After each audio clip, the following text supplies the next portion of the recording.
Convergence. And our two guests up here are our NSMA Georgia Sports Writer of the Year, Tori McElhaney, and our NSMA Virginia Sportscaster of the Year, Jermaine Ferrell.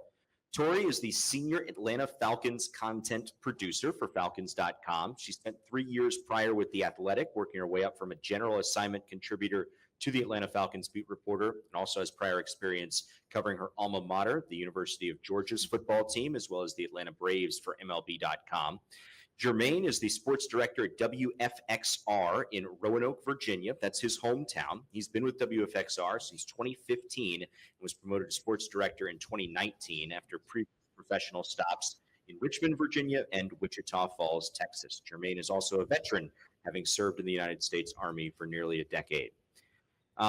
Just kind of want to get it started by opening the floor up to the two of you. And Tori, you can start. Just a little bit of a background on how you got to this current point in your career, those that may not follow it. Yeah, so I think that for me, my career trajectory has ebbed and flowed a little bit from being full-on boots on the ground, capital J journalism, to now I work in-house for the Atlanta Falcons for their media team. And I think that that is something that it kind of causes some pause with the capital J journalism folks every now and again, but it's something that I have found to be very valuable for myself in my career, because I started with The Athletic, and that experience immediately out of college was so foundational to my career. And I think that looking back, the move jumping from outside journalistic entity to in-house media was something that opened doors that I never really thought were possible for me. I'm the sports writer of the year for Georgia, but I do a lot of podcasts. I do some on-air stuff. I field produce long-form documentaries, and those are all things that I never, ever thought would be a doorway that would open for me. But because of kind of the opportunity that I have on the team side, which has its own challenges and its own gray area that you have to work in, and that is a lot of fun, and sometimes it's not so fun. But for the most part, I think that for myself, where I am right now, it's been very exciting to see the way that in-house media has changed and grown in credibility by some capital J journalists stepping out and maybe doing something a little bit different. Jermaine? Well, I just want to say, first of all, it's an honor to be up here with Tori and Matt. You guys rock the scene with what you guys do. And also, it's an honor to be the Virginia Sportscaster of the Year, and to have this honor and this award. It means a lot when your peers pick you. So I want to thank the NSMA and what you guys do here, because it's fantastic. I guess, as they say, you have a hot comb and a dream. I was a little kid with a dream to do what I'm doing today. And I remember as a little kid, this back in the 70s, when TVs were heavy and they were big, stack them all up, all the 3 local TV stations. And that's all I wanted to do. I would grab the Roanoke Times newspaper and just pretend to do the news, sports, and weather. I was triple threat, I did all that. And it was fun I was more interested to see how the sausage was made versus just being in front of the camera.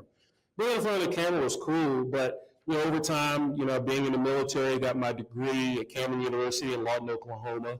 Go Aggies, as they say, if anybody's watching. And to learn the ins and outs at the college level, and then to go, work in the TV side as a producer. It took me 7 years to get my first sports job. But I always wanted to learn all the stuff behind the scenes, how to shoot, produce, and that made it a big time to help me out. So, to get where I am as the sports director at a TV station in Roanoke, my hometown, was so humongous for me. And it was a big accomplishment, and then on top of getting this award. So I've been truly blessed with the opportunities, and I'm just so thankful, but it's been fun. I've had a ball doing what I'm doing, and I don't know how long we'll be doing it, but it's been fun. Jermaine, you mentioned some of those skills that you gained early in your career, and let's kind of talk about starting out. What was something early on that you thought maybe wasn't meaningful work, but yet now that you've reached this point in your career, you can look back and say, oh, that was really important? I think really the biggest, with my job and the way the industry is now when it comes to TV journalism and sports, you have to do more things. You know, you go to some markets, bigger markets, you're going to have a photographer or a producer. But for me, you know, if I didn't learn how to produce, because I was a news producer, which, God, I don't want to do this, but it helped me. Kind of like you got to take your notes. Yeah, hey, look. So learning how to produce. And the shooting was fun too, because you have all the control being an MMJ. So if you go out there and you shoot something, and for some of you youngins out there that have that experience of shooting, let's say you go out there and you shoot something, you come back, you don't have all you need. Guess you got to blame the person in the mirror. You blame yourself, because it's almost a control aspect. So going out, learning how to shoot, learning how to edit, write, and be a producer will help you when you go to those markets where you're going to do all those things.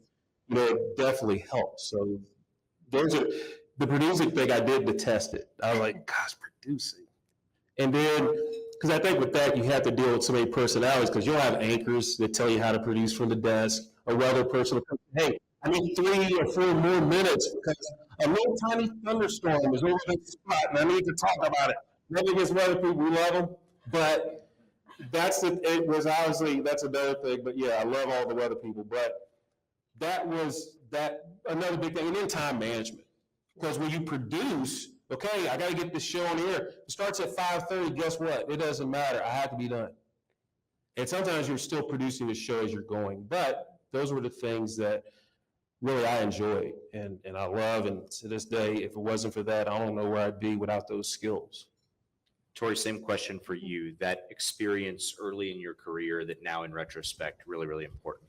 So I have to go back pretty far to my first year at the University of Georgia. I was I got my feet wet in the industry working for the Red and Black, which was a student newspaper, still is a student newspaper at the University of Georgia. And my very first beat that I covered was Georgia volleyball. And at the time, I covered them for 3-ish months. I never saw them win a set, let alone a match.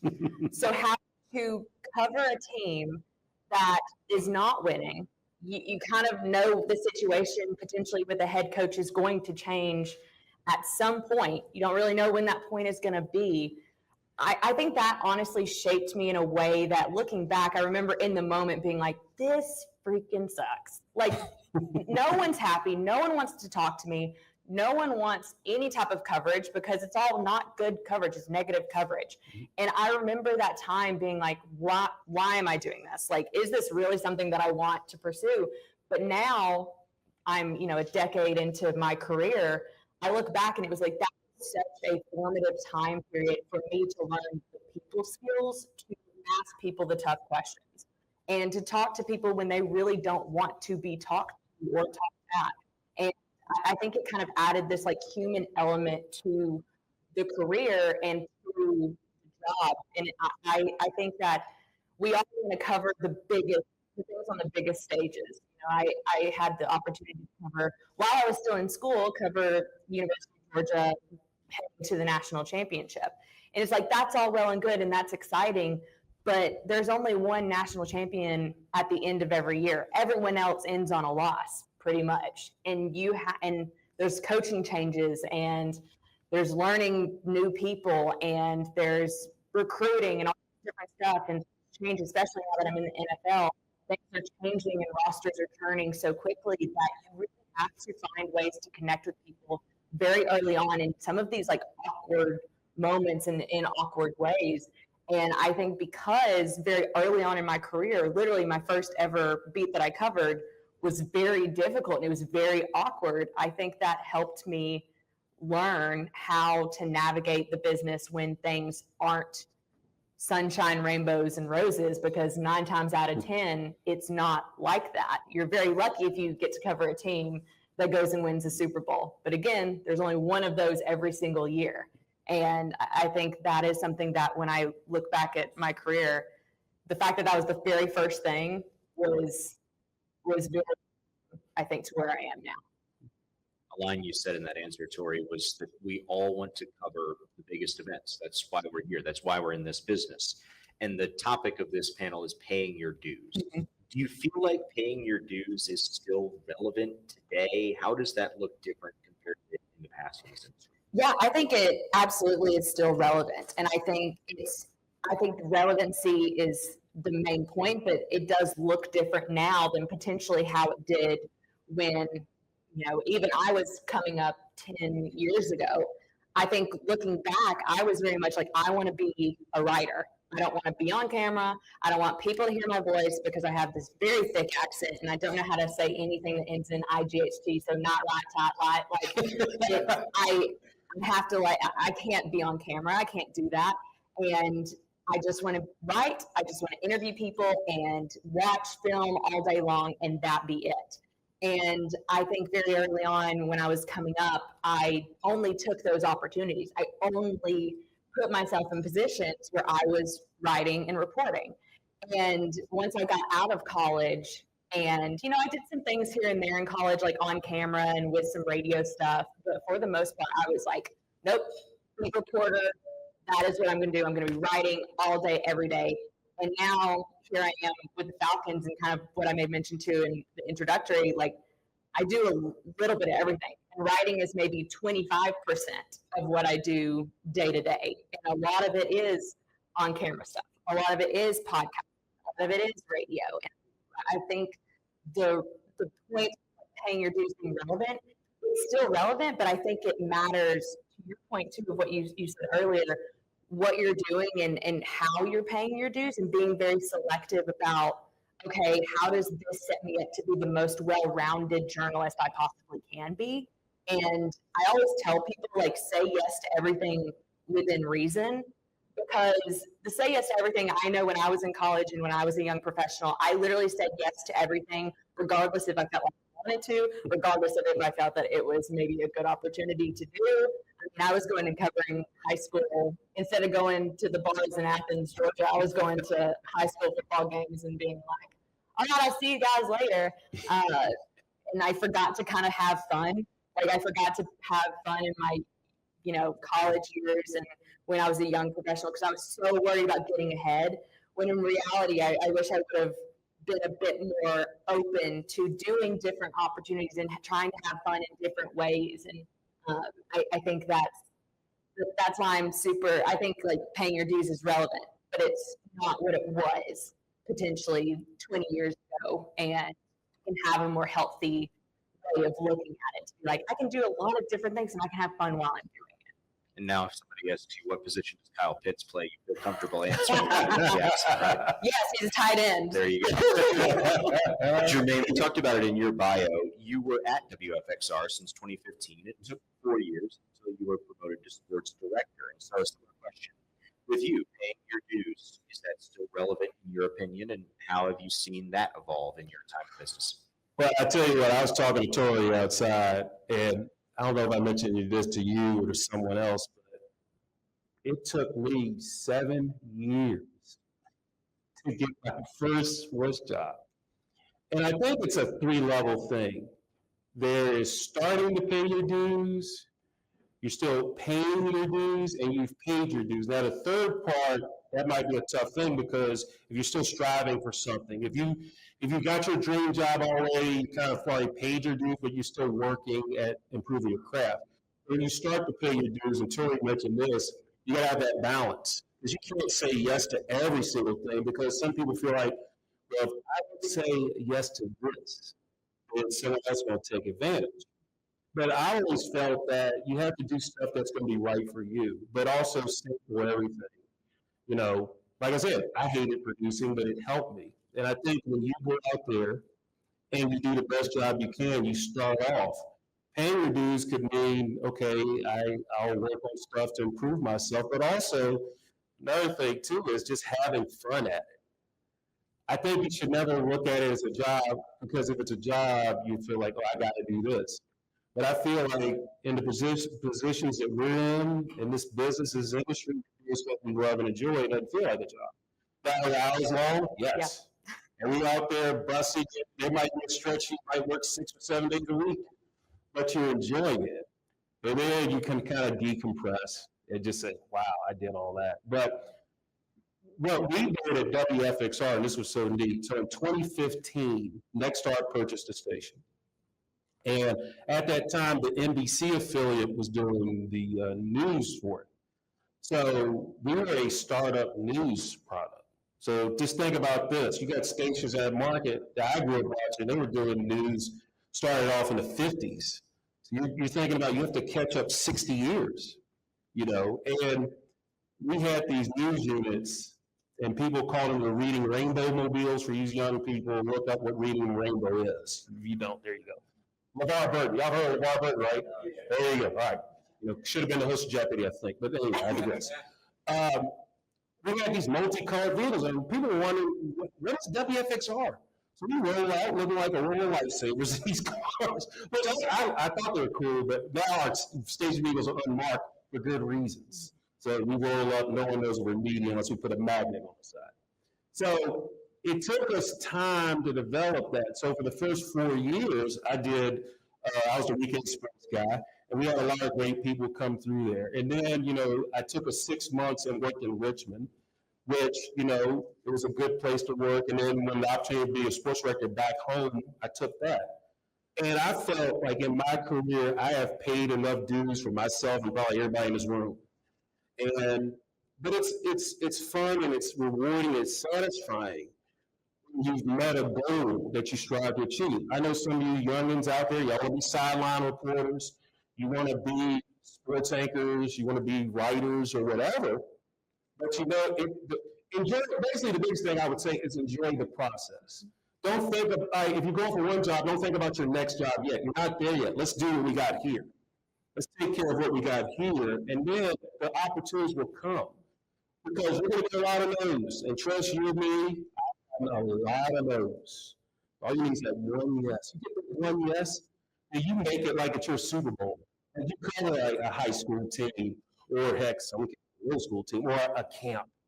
Because I know a lot of times people want to cover the big events, and I've covered a lot of them, NCAA tournament, Final Four, covering Virginia Tech and their women's team make it to the Final Four, covering Virginia win the national championship in basketball, covering the first ever college football playoff championship game in Arlington, Texas. That was cool. I was working at Wichita Falls. That was cool to go to Jerry's house and cover the first one. So things like that were so neat, and it's a process. Don't be discouraged. I know you feel like, am I really doing what I need to be doing? And I tell you about, just take chances, put yourself out there. You guys are here, right? Don't be afraid to walk up to Mike Tirico. Don't be afraid to walk up to Tori.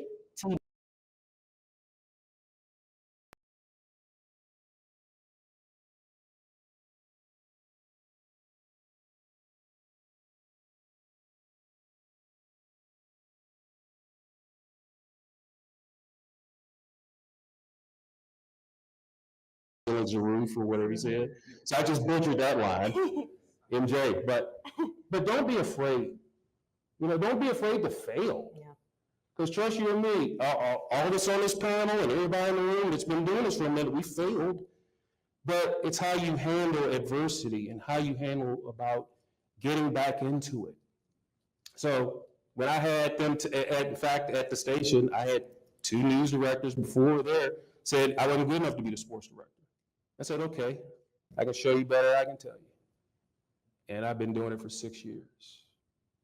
And that's the thing, the satisfaction of knowing you bust your butt for something that you really want. Yeah, it's so obvious how much your success means to you, Jermaine, and being the sports director at a hometown station and being named Virginia Sportscaster of the Year by your peers. So now, as you're continuing to strive for excellence, what's the kind of work that builds credibility in the spot that you're in your career right now? Well, as far as you mentioned, again, being Virginia Sportscaster of the Year, I mean, the nominees in that category, there's some that have won it several times, others that I feel down the line. So to be named that in front of your peers, and I know there's other awards out there that people get, but hands down, the NSMA is big time because they're people that know what you do. And we interact, the nominees, we all interact with each other. We cover things depending on what part of the state where we are, we interact. I know how hard they work. And I know that, hard work would pay off, because to get where we were, it was a struggle. No one knew who we were. And to be at the hometown station, it helped me to reach out to other coaches. Heck, there were parents that wrote to us, "Hey, I went to school with you. You're covering my kid." And that's the neat thing. Some of my buddies I went to school with, I'm covering their kid win a state championship. And they appreciate all the stuff that you put in. And you get out of it what you put into it. And so working is hard for me to get to where I am today. And I know down the line that the excellence, what I want to do is I want to continue to tell that story. The days of doing highlights on a sportscast, they're dwindling. We do it with our Friday Night Blitz show, but sharing that story with that kid. I could interview a professional athlete, they could care less what I'm doing. They could care less. But if you interview that high school kid, they will remember that for the rest of their life. They'll be like, "Well, thank you for taking the time to share my story." And I want them to be the most important person we talk to. So I think that's the fun thing. And when you guys go out there and you do your interviews with people, don't forget they are people. You don't have to do the "I got you" thing. You don't have to be like, "Oh, so you did this," So we have to treat them like people, because that's what they are, And sometimes, you'll have your list of questions, but guess what? They might answer a question, and you're like, "Wow, I didn't think about that." Because sometimes when you interview someone, they'll put it in perspective for you, So, but the biggest thing is treat them like people, have fun with it. It's fun. We're having fun. We're here on a Monday at the golf resort, talking about sports, talking about our lives. It doesn't get any better than this to me. So I'm thankful and I'm blessed to be up here, and being up here with Tori, which is a blessing, and Matt, because you guys rock the scene. Like I said, I'm not saying that to be silly. I seriously mean it. Follow your work, and y'all do a great job. So it's an honor to be here with you guys, to be honest. Tori, you've gone from covering SEC volleyball, where the Dogs aren't winning a set, to Falcons Chiefs on Sunday Night Football. Yeah. And so now you're in this prestigious role. For you, what builds credibility in your current job? Yeah, so I think I just recently went through the hiring process to hire our editor on our staff. And I know when I'm looking at resumes, when I'm looking at getting to know people for jobs specifically, there are two main things that I felt like I looked at that I think would help you guys. The first things first, if I'm just looking at a resume cover letter, looking at a variety of clips in coverage. So breaking news, you've covered breaking news. Game analysis, you've covered games. You have done player profiles. You have worked on feature stories. Whether that be in any form, that can be podcasts, that can be on camera, it can be the written word, whatever the case may be. If you have a variety of offerings as a reporter, I put a lot of value into that. You're not a one-trick pony. You have so many things that you can offer. A big part of our jobs are always being flexible. And so when you can show me that you have done a bit of everything, that shows a flexibility that I'm like, okay, if we're covering practice and I'm doing the practice report that day and I need someone to go do a radio hit, I know I can be like, hey, go do that real quick. Come back. You can write a story on one of the receivers. Being able to have that flexibility and that body of work is something I know I personally look for in the hiring process and when it comes to paying your dues. And then the second piece of it, and I do think this is important, and it's funny because I used to hate this word, but networking is important.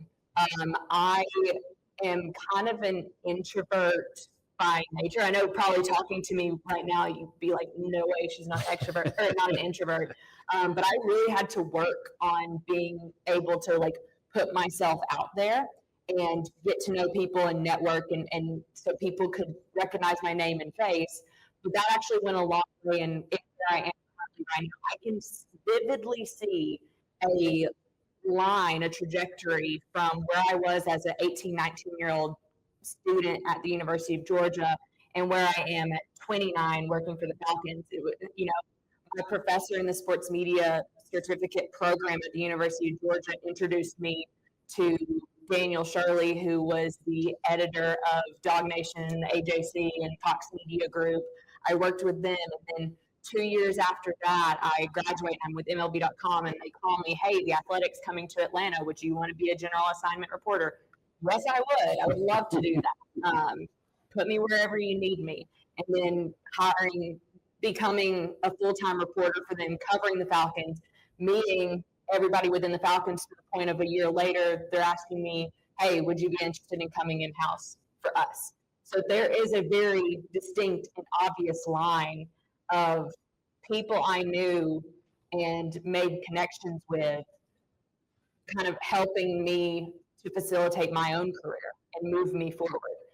And I always say, like, if you are passionate and good and you care about what you do, you'll go far. I say, like, good people, good reporters, hard workers are actually really hard to find. And that's always a way that you get a leg up. You know, I played sports my whole entire life growing up. And one thing my dad told me, he was like, which is funny, it's a funny story, but like, he one time told me, he was like, you're never going to out-athlete anybody. I was an okay athlete, wasn't great by any means or any exaggeration. So he was like, you're never going to out-athlete, but you can outsmart and outwork a lot of people. And I think that I was probably 16, 17 when he told me that, playing tennis. And now, you know, 10 years later, I absolutely believe that even in my own career. So it's like outwork people, outsmart people, I think out-network people, and do it in a genuine way. There are a lot of times where I feel like I, you know, network with people and I can see they're trying to get into the business, they're trying to get opportunities that it's not authentic. It's not they want to get to know me and or my colleagues, it's they want to get ahead. But do it in an, I think authenticity goes a long way. Being genuine in your networking goes a long way. And then, of course, showing a wide variety of what you can do. Make yourself as marketable as you possibly can. And oftentimes in this industry, that means being incredibly flexible. So that would be, I think, my advice of what at this point in my career, like what I would be looking for to hire somebody on to our team. Really good advice from both of you. Thank you. We've got about 20 to 25 minutes here for questions. How this is going to work. Just raise your hands. I'll call on folks. I will repeat the question for those watching on the stream just to make sure that they can hear the question that's asked. And then if it's directed toward one of our two panelists or both of them, just feel free to add that in there as well. We'll start in the back there. That's Dominic.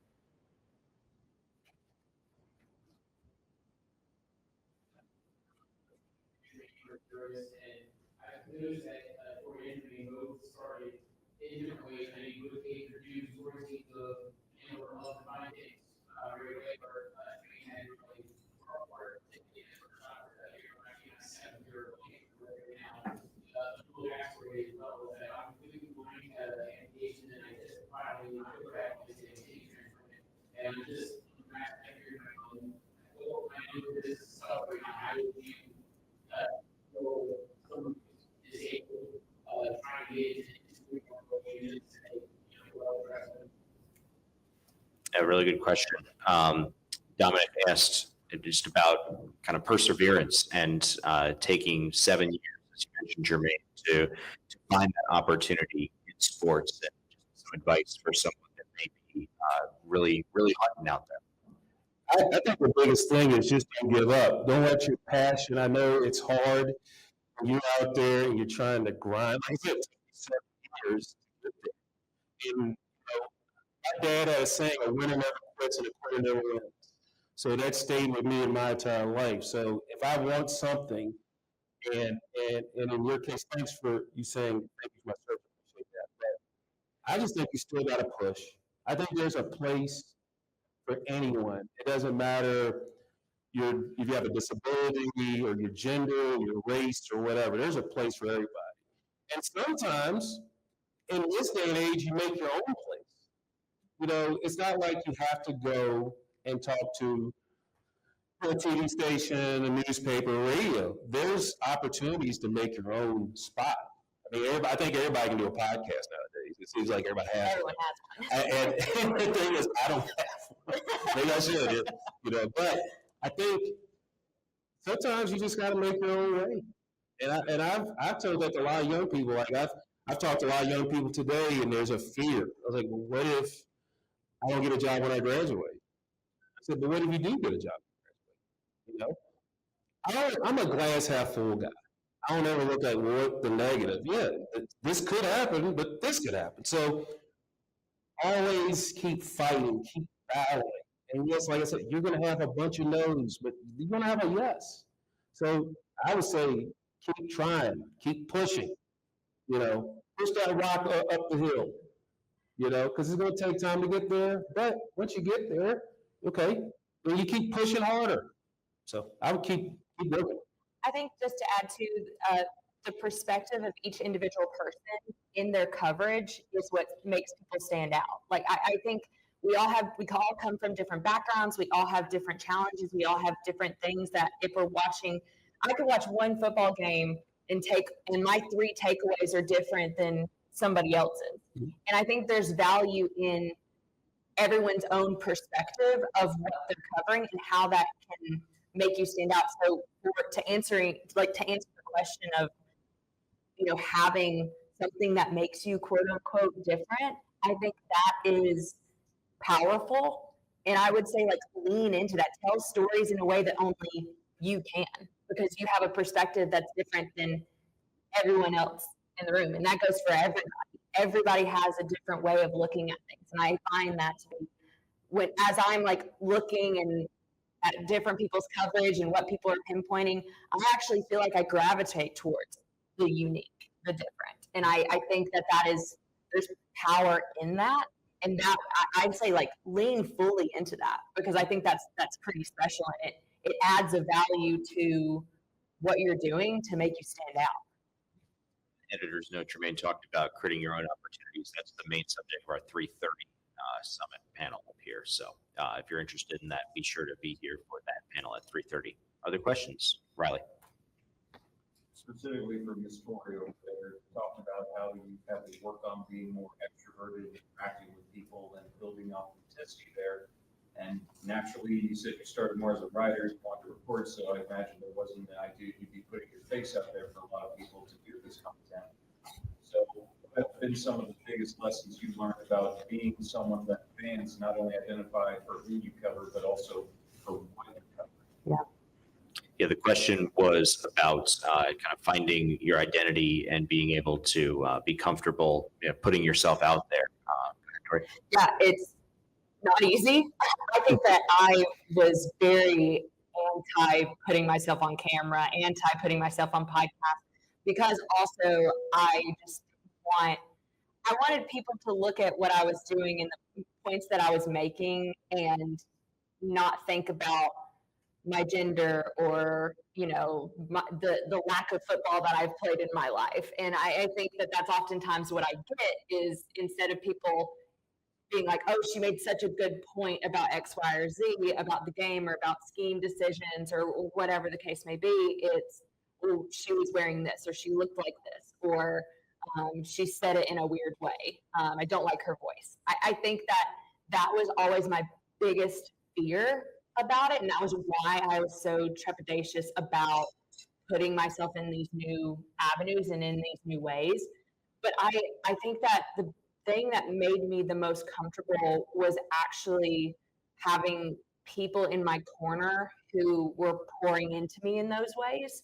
I do a show for Fox 5 in Atlanta with Kelly Price, and it's called Rise Up Tonight, and it's a Falcon-centric show. It's, every Friday during the season. And she had to ask me 3 times to do that show with her, because I just was like, nope, I do not want to be on camera.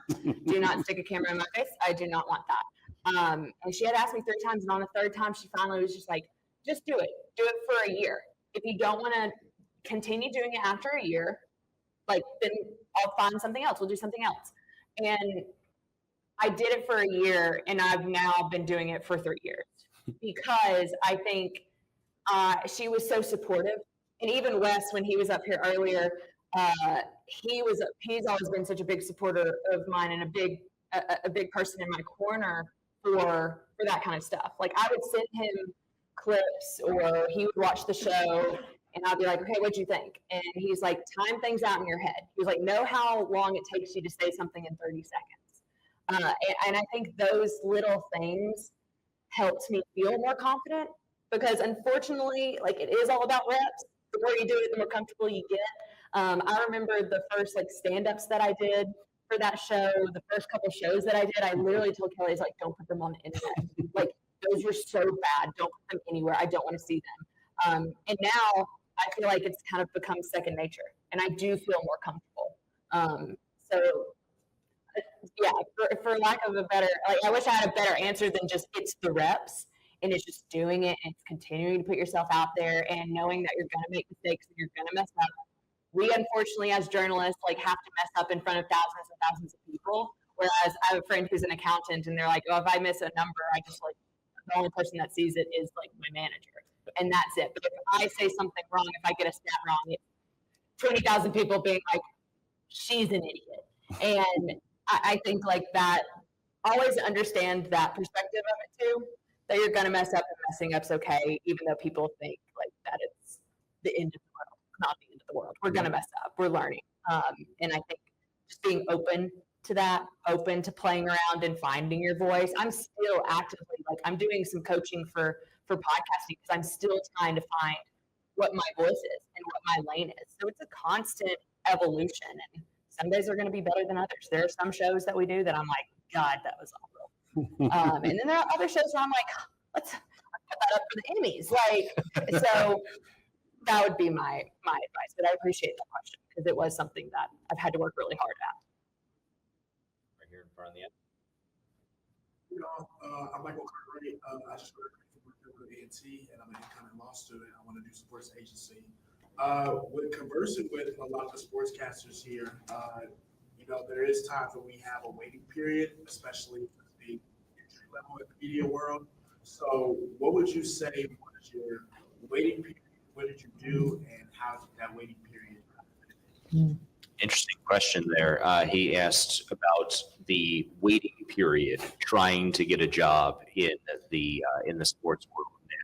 How each of you handled that. Jermaine, we'll start with you. I tell you, it is nerve-wracking, because you almost there's the big question is, do you call the news director and say, hey, did you get my reel? What do you think? And I learned this when I was in the military, like a little kid. Christmas is coming December 25th. It's not going to come any faster. So you just got to hope and pray. And usually there's not a timetable. I can tell you this, you're just hoping and, praying, like, gosh, am I going to get it? Because you almost have to set yourself up, okay, if I don't get it, is my life going to end? No. The sun's going to rise, the birds are going to be chirping, and there you go. But the anxiousness is always going to be there. So what I would always do is I try to take my mind off of it. When I was waiting and looking for those opportunities, some of those opportunities, you'll get a call, and they'll say, hey, we're going to, the word I hate, we're going in a different direction, which is, just say I didn't get it. You ain't got to add that to it. But just say, hey, you're not our person. I feel like I could take that better, and we're looking to go in another direction. So all the hiring people, just put that out of your vocabulary. You don't even say it, just say, hey, we're going with this person. But I think just the waiting is hard, and it's really, patience is a virtue. Like in the Army, when I was in the Army, I had to learn about patience. That's what you learn. So it's a hurry up and wait thing. And you just take it as if you don't get it, okay, life goes on. If you do get it, hallelujah, let's have a party. But, if you don't, again, just, Tori mentioned this, and Matt too, but sometimes you have to put yourself out there. And the thing is, what's been neat for me today is seeing everybody come up to me and, hey, I will help everybody. I don't care who you are. I'll give you the advice, but also don't be fearful to take advice from others. Now, you guys will get a lot of information. You go up to a lot of people, a lot of professionals here, and they're going to tell you probably something different, but you have to take it with whatever you got. So, take notes like you have, but also just think, okay, does his advice or her advice work for me? Because at the end of the day, you got to be you. It's got to work for you. And that's, I only know how to be Jermaine Ferrell. I don't know how to be anybody else. And I try not now. You can take stuff from other people. Back there, they make it your own. And like Tori said, stand out. But yeah, that'll definitely help. You just got to be patient. Take your mind off. Go shoot hoops somewhere. Go watch Tori's podcast. Something to take your mind off of stuff, or listen to Matt over here do a North Carolina basketball game. Just stuff to take your mind off of it. I also say stay sharp. Keep up with what you're doing. Like if you want to go cover, like it's free to go cover a high school football game. It's free to go cover a college, or honestly, depending on the college, you can go cover a college game too. Talk to SID in the area and see if you can get credentialed for things, so that while you're in this waiting time period, you are still putting stuff towards the reel. You're still getting clips out there. You're still kind of working in the space of sports, because even though, yes, it is a waiting game for sure, once that waiting period ends, like in my experience, it's moved quickly. Like you apply for a job, you get an interview, you get the job, you're starting the job the next week. So you have to like be ready to go. So I always say like stay sharp, even if you're not getting paid, like just or do some freelance stuff, do some contract work, just kind of remain in the loop of things. And sometimes when you're doing freelance and contract stuff, opportunities may arise just because you're doing those too. Anybody else? Right here in front.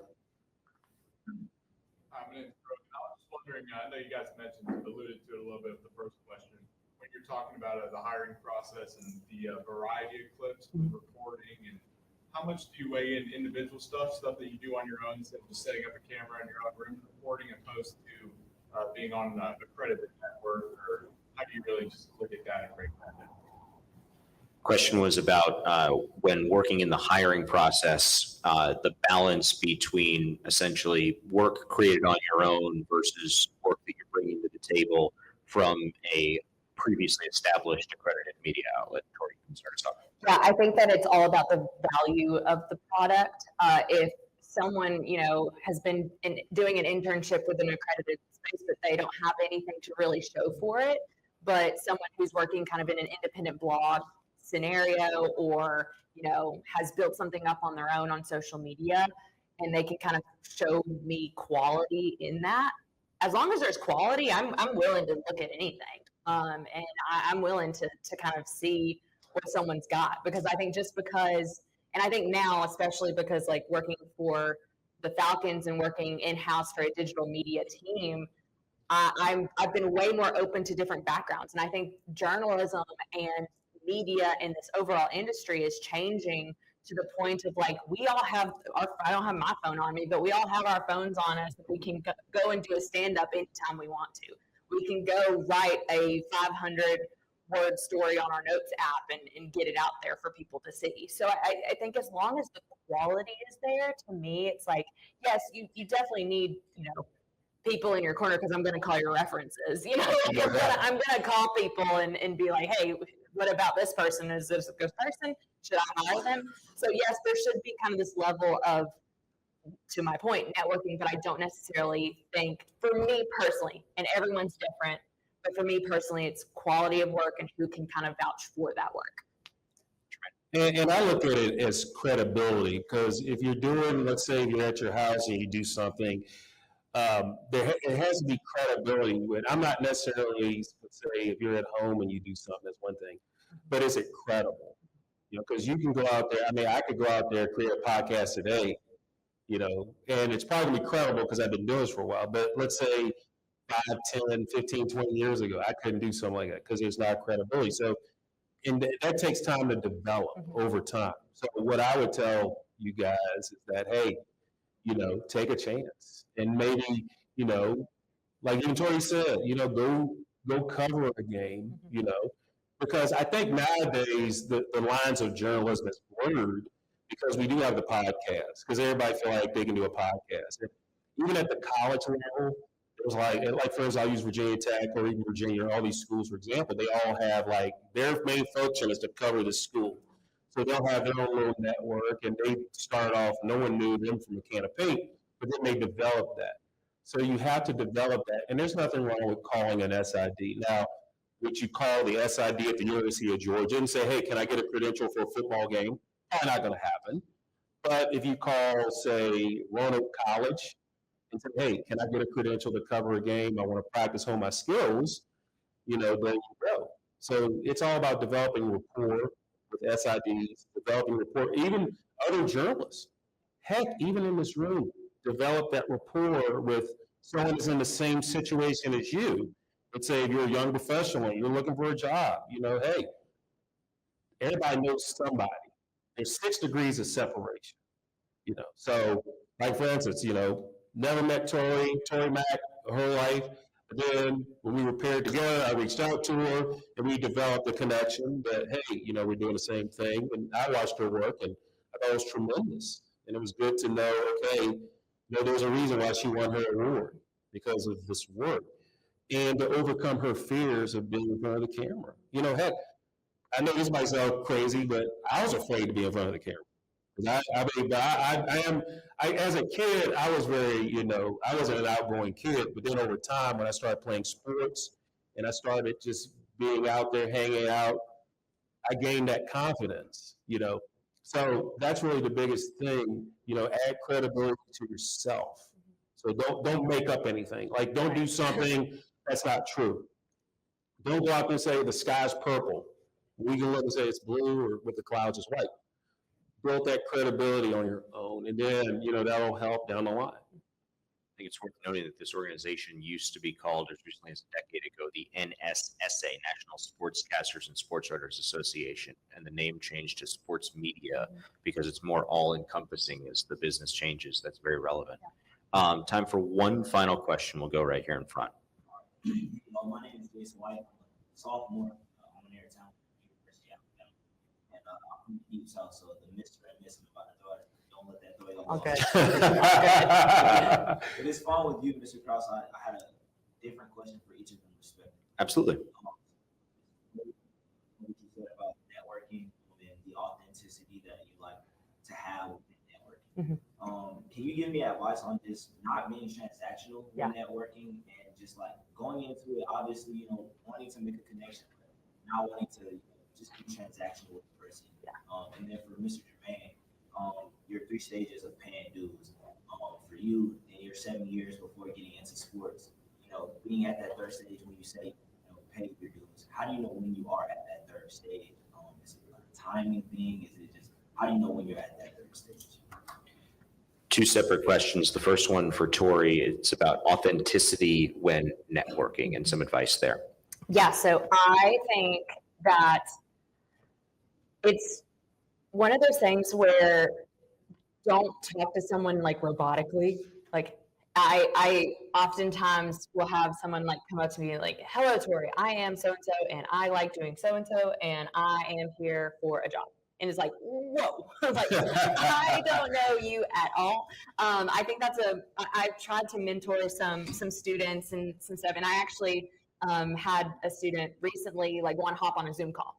I am always available to hop on Zoom calls with people. And within the first 3 minutes of that call, he was asking if there were any positions that we had available. So like immediately I'm turned off. Immediately I'm like, come on, man. Like, I thought we were going to have a conversation. Like, and I think like that's the part of it. Like really pick and choose and be kind of like just open to getting to know someone is like, I kind of wanted to ask him like, well, why do you want to work with me? Like, why do you want to work for the organization? Why do you want to be a part of this team? You're asking for a job, but like, what is it? And I feel like oftentimes if like I have multiple conversations with somebody, that stuff comes up naturally. And then I'm more inclined, down the road, if in a month or 2 when we do have a position open, I think a lot of times, and I've felt this in my own career, it's like, I'll be completely honest, I haven't really applied for that many jobs. I've had a lot of people call me and ask, hey, is this something you would be interested in? If so, like send us, your resumes and stuff like that. And I think it's because of like that connection and not just constantly asking like, hey, what's out there? What opportunities do you have? But kind of going about it in a more organic way. And I think like that goes a long way because that also shows me too that if I send you into a locker room, you're not being transactional with these players or coaches because they're so used to that. They're so used to, like, someone's coming up to me, they're gonna ask me some, like, 3 tough questions, and they're gonna bounce, and that's gonna be it. I'm never gonna see them again, and they're gonna write something that maybe I don't agree with. And then that turns them off to you as a journalist later down the road. But if you go into a locker room, we're in the locker room every single day. If I go into the locker room on Monday, I'm not going up to somebody and just being like, unless I absolutely am on deadline, and then I'll do it. But, like, going up to someone and just chit-chatting with them. Hey, how was your weekend? Like, how are the kids? You know, just normal stuff. Like, oh, I saw you, we were talking about a TV show. I watched that TV show. Like, just human to human interaction and connection. And then, you know, on Thursday, I'll go to, hey, I have a couple questions for the story I'm working on. Can I get you for like 5 minutes? Sure, absolutely. So I think that can be something that you take into networking as well, where it's not just like, hey, 3 questions. Like, what do I need to do to get a job? All right, I'm out. Bye. Never see me again. Make it be more, you know, like a conversation. You genuinely want to get to know somebody. That would be my advice. Like, use it like how you would. And the best people who work a locker room are the ones that the players actually genuinely enjoy talking to. And I would go about it in the same way that I would networking. Last question was for Jermaine, and it was about, you mentioned 3 stages of paying your dues. When did you know you were on that 3rd stage? I will say this, and this is something that Tori said just now. When you get a point in your career where people are asking for you, that's kind of where you've hit the mark. Because, yeah, you're chasing, but if you build up a good reputation and rapport, he was like, hey, Tori, is this something you'd be interested in? You know, Matt, is this something you'd be interested in? And that's big time. It takes time to get there. It wasn't like overnight you get it. But when I look at the paying your dues, like I said, when you start off doing it, that's one level. But then when you're still paying it, because more times than not, if you're still paying your dues, you're striving for something else or something bigger. But when you've paid your dues, you pretty much met your ultimate goal. So let's say if your goal is to work for a major school, like you're down in Alabama. Let's say your goal, hey, I want to do something in Alabama. You've met your goal. So you've kind of paid your dues, but that doesn't mean you still don't work on your craft.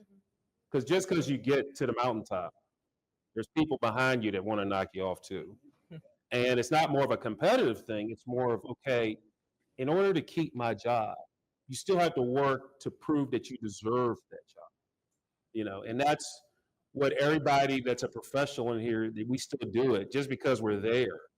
If we have a bad show, we have a bad game, if we do something ridiculous, guess what? We're replaceable. So you still want to work hard to get to that point to where you're having people call you, say, hey, you know, I need someone to call a football game for the SEC network or for the ACC network. Then they know you, they know your work, they've seen your work because you've paid your dues, and you know, okay, I can trust this person. So there's a lot of people out there, and everybody wants to get to that point. And once you get to that point, it's a great feeling because it's like, okay, my reputation has helped me. And that's the key. And also, you know, kind of dovetailing, you were talking about throwing yourself out there. Yeah. You know, like people have come to me today, they haven't said, hey, look at my reel. Hey, do this. They'll say, hey, congratulations and all this other stuff. And then, but we know why we're here because we'll get to that point. And that's one thing I want to commend everybody who came up to me. It wasn't like, hey, watch my stuff. We've had a conversation, you know, and then we get to where, look, we know why we're here. But that makes good sense right there. So yeah, just keep plugging. Don't feel like just because you got there, you're there. Because trust you and me, there's days where I know I got to improve myself. We don't hit I guess my motto is we don't hit a home run all the time. We just want to put the ball in play. Singles work. There you go. Yeah, there you go. Jermaine, Tori, thank you so much for taking the time this afternoon. Thank you. Thank you, guys. Oh, if you see me around, feel free to come up to me. Yeah. I'll give you a business call. You know, I'll give you one of my business cards. So if you want to see me, we're here.